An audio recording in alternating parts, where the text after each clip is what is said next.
Shalom, bien-aimés dans le Seigneur. Nous bénissons encore ce moment merveilleux que nous voulons partager la bonne nouvelle. La bonne nouvelle du Seigneur. Christ a dit, l'Esprit du Seigneur est sur moi. Il a répété le livre d'Ésaïe. Oh, Dieu est bon. Vous savez, j'aime beaucoup le Seigneur parce que il nous amène comme il désire. C'est lui le maître de toutes choses. C'est lui qui fait tout. C'est lui notre Dieu. Oh, alléluia, que Dieu soit glorifié. Que Dieu soit élevé. Il a dit, l'Esprit du Seigneur est sur moi. Il m'a oint pour annoncer la bonne nouvelle, pour rendre libre le captif. L'Esprit du Seigneur est sur moi. Ils étaient là à l'écouter. Comme ils connaissaient les Écritures, ils ont regardé. Ils savaient ce que le Seigneur parlait. Ils savaient ce que le Seigneur était en train de dire. Parce que c'était les gens qui connaissaient des Écritures qui étaient là. Et quand Christ a dit ces choses, que l'Esprit du Seigneur est sur moi, il m'a oint pour annoncer la bonne nouvelle. Je suis dans le livre de Luc, chapitre 4, verset 18.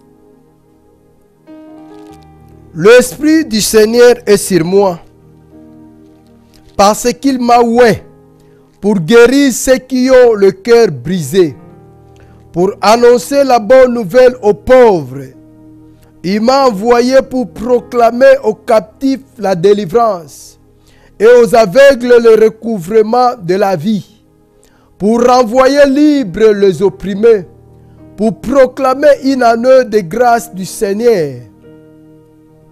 Puis il roula le livre, le rendit au serviteur et s'assit. Les yeux de tous dans la synagogue étaient fixés sur lui. Alors il s'est mis à leur dire, aujourd'hui cette parole de l'Écriture que vous venez d'entendre est accomplie. C'est tellement bon de commencer aujourd'hui avec cette parole de l'Écriture, ces passages. L'Esprit du Seigneur est sur moi. Nous sommes en train de parler de la puissance de la croix. La puissance de la croix.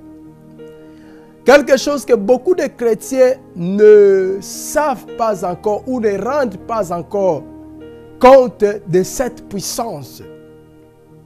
Quand on parle de la croix, ça devient comme quelque chose de normal. La croix n'est pas quelque chose de normal, c'est quelque chose de surnaturel.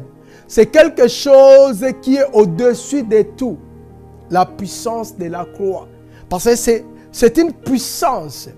Donc, Christ sur la croix, c'est une puissance pour nous. Christ sur la croix, c'est une force pour nous. Christ sur la croix, c'est une nouvelle vie pour nous.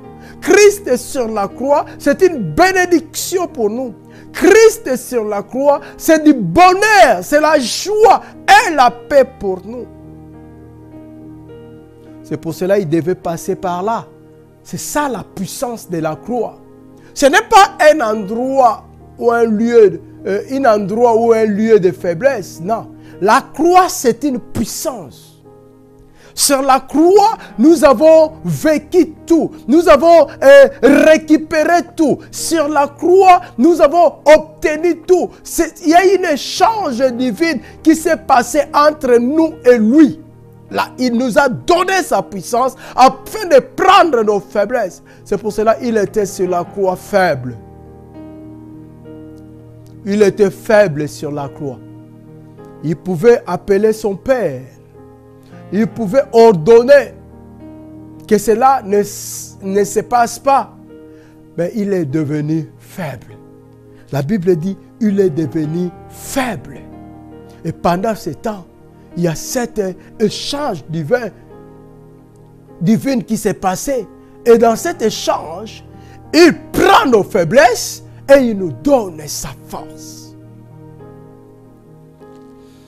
On va arriver, comme je dis toujours, ce dit temps. C'est pour cela, ne rate aucun épisode de ces temps que nous passons. Parce que nous continuons le message. C'est un message continu. Alors, c'est vraiment une bénédiction de le suivre chaque étape, à chaque moment, de suivre les étapes par étapes pour bien comprendre le message. L'Esprit du Seigneur est sur moi. Il a répété que le livre d'Ésaïe 61. L'Esprit du Seigneur est sur moi. Il m'a oint. Parce qu'il m'a oint pour guérir ceux qui ont le cœur brisé, pour annoncer la bonne nouvelle aux pauvres. Il m'a envoyé pour proclamer aux captifs la délivrance et aux aveugles le recouvrement de la vie, pour renvoyer libres les opprimés, pour proclamer une année de grâce du Seigneur. Ici, Christ est en train de détailler sa mission. Il est en train de détailler la puissance de la croix. Il est en train de montrer ce qui va se passer. Il nous parle de ce qui va se passer. Il nous montre sa mission. Et il nous dit qu'est-ce qu'il est venu faire. Mais pourquoi il devait dire pour guérir ceux qui ont le cœur brisé s'il n'y a pas de cœur brisé? Pour annoncer la bonne nouvelle s'il y a déjà la bonne nouvelle. Il m'a envoyé pour proclamer aux captifs la délivrance. Mais nous sommes des créatures de Dieu. Nous ne sommes pas des captifs. Pourquoi on a besoin de la délivrance? Et aux aveugles, le recouvrement de la vie. Mais comme moi, je ne suis pas aveugle, je vois. Mais il parle aux aveugles, le recouvrement de la vie pour envoyer libres les opprimés, pour proclamer une année de grâce du Seigneur. Pourquoi il a détaillé sa mission? C'est pour nous montrer qu'est-ce qu'il est venu faire. Son rôle, c'est quoi? Et la Bible dit, quand il a fini de lire le livre d'Ésaïe 61, la Bible dit, il a roulé le livre. Il a roulé le livre et il a donné à ceux qui étaient responsables de cela. Et la Bible dit, les yeux de tous dans la synagogue étaient fixés sur lui. Pourquoi les yeux de tous étaient fixés sur lui? C'est parce que tous savaient cette nouvelle. Ils attendaient le Messie. Ils étaient là à attendre le Messie. Ils savaient qu'à un certain moment, nous serons libérés. Ils savaient qu'à un certain moment, le Messie viendra. C'est lui qui va nous libérer. Donc, le peuple était là à attendre l'arrivée du Messie pour être libéré. Libéré de quoi? C'est là que nous allons retourner à Genèse. Parce que pour comprendre l'œuvre de la croix, comme j'avais dit et je continuerai à dire, pour comprendre la puissance de la croix, pour vivre bien la puissance de la croix, il faut comprendre qu'est-ce qui s'est passé pour que la croix soit là. Qu'est-ce qui s'est passé pour que Christ nous détaille sa mission? Qu'est-ce qui s'est passé pour que Christ laisse le ciel et venir mourir nu sur la croix? Pourquoi Christ a sacrifié sa vie?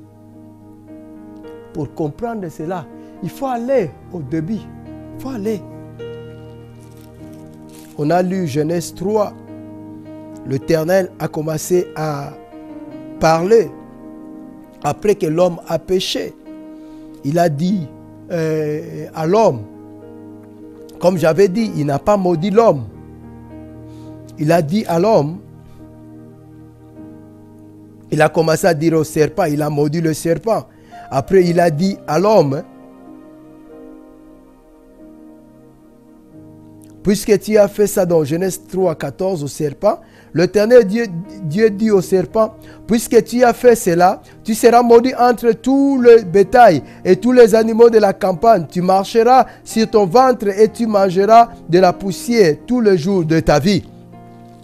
Je mettrai une inimitié entre toi et la femme, entre ta descendance et sa descendance. Celle-ci t'écrasera la tête et tu lui écraseras le talon.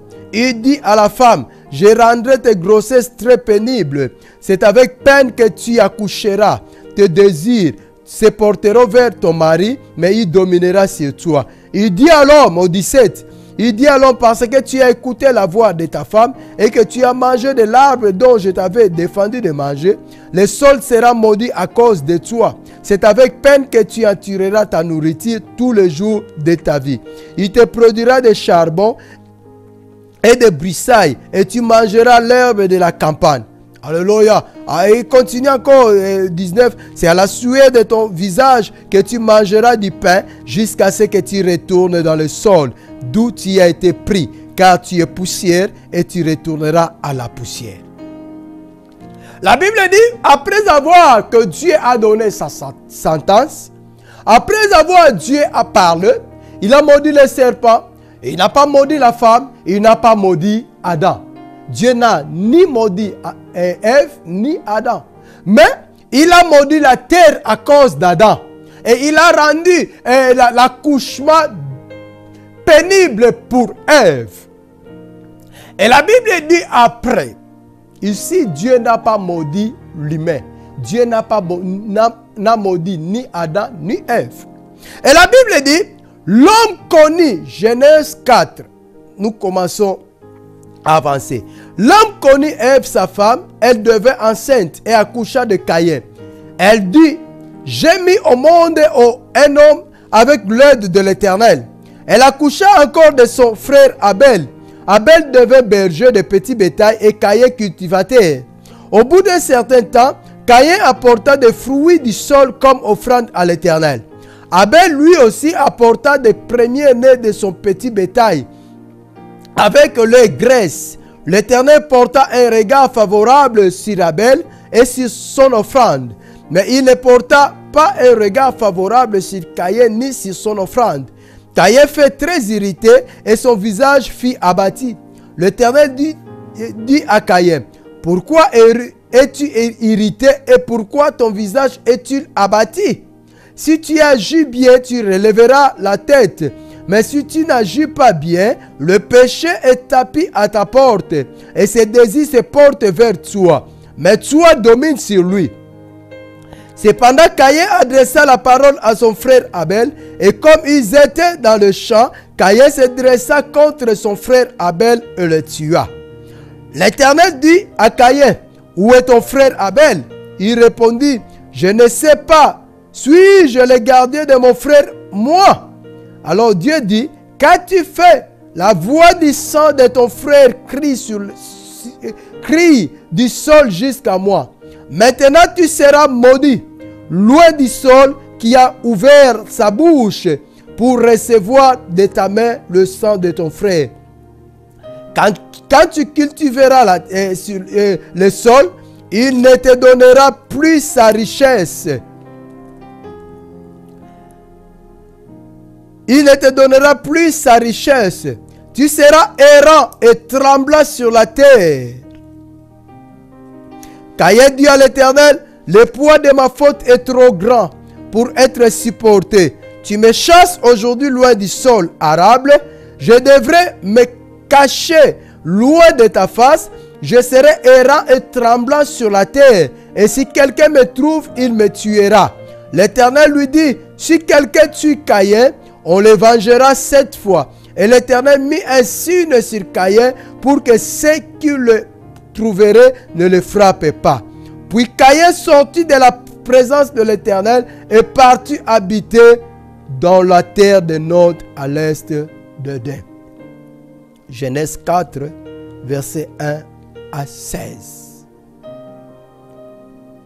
La Bible dit, Adam a connu sa femme Ève. Et il a mis au monde un enfant qui s'appelle Caïn. Et le deuxième enfant qui s'appelle Abel. Dans cette histoire, nous voyons les produits du mal, les produits du péché. L'homme a péché contre Dieu, l'homme a désobéi à Dieu et il a fait entrer le mal. Donc, la mission que Christ nous a dit dans le livre de Luc qu'on a lu, il est venu pour libérer les captifs, il est venu pour rendre libre l'opprimé. C'est parce que l'homme avait commis le péché. L'homme a fait entrer le mal en lui. Et ce mal l'a rendu captif. Ce mal l'a rendu esclave. Ce mal l'a rendu opprimé. Ce mal a apporté au monde tout ce que nous voyons aujourd'hui. Parce que l'homme est le produit du mal. C'est lui qui a accepté de désobéir à Dieu afin de faire entrer le mal. Et le mal est entré en première.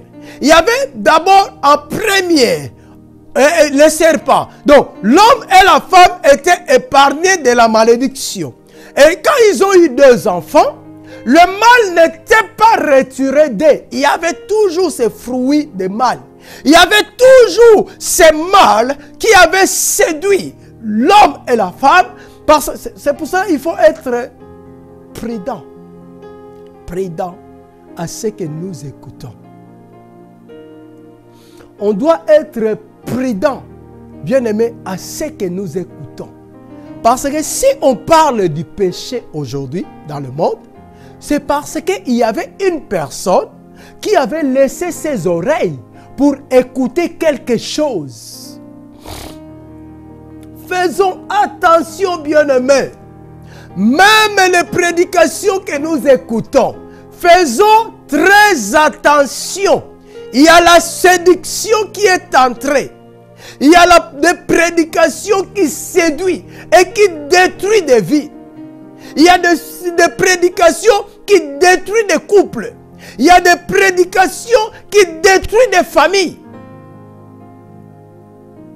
Il y a des prédications qui ne glorifient plus Dieu. Faisons attention à ce que nous écoutons. Parce que la séduction est là.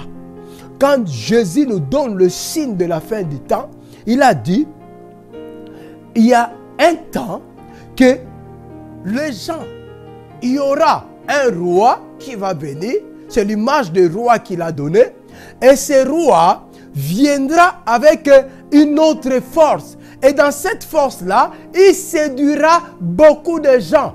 Et dans cette force-là, il y aura quoi? Il a dit, il fera de grandes choses. Il opérera des miracles. Il opérera de grandes choses. Il montrera la puissance. Mais dans sa puissance, il n'y aura pas Dieu. Et il séduira beaucoup. Il a dit, il séduira même les enfants de Dieu. C'est pour cela, le retour de Christ, Dieu l'a abrégé. Parce que s'il les laisse encore longues, même les Élis seront séduits. Faites attention, bien-aimés, ça c'est une parenthèse importante. Faites attention à ce que tu écoutes. Parce que le péché est entré dans le monde à cause de l'écoute. Le diable se présente, il parle avec Ève. C'était l'écoute. Donc, par nos oreilles, nous faisons entrer beaucoup de choses. Et parmi ces choses, il y a ceux qui sont pour nos biens et ceux qui sont pour notre destruction. Et je nous dis, bien-aimés, beaucoup de vies sont détruites parce que l'oreille a été prêtée là où il ne fallait pas. Et ce que nous écoutons a des effets dans nos vies. C'est pour cela que tu verras quelqu'un te répéter ce qu'il a écouté. Ma mère me disait ça. Mon grand-père me disait ça. J'ai entendu ça.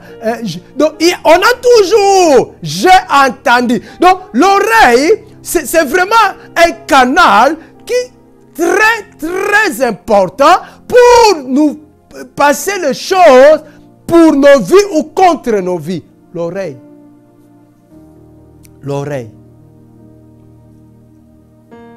Faisons attention, bien-aimés.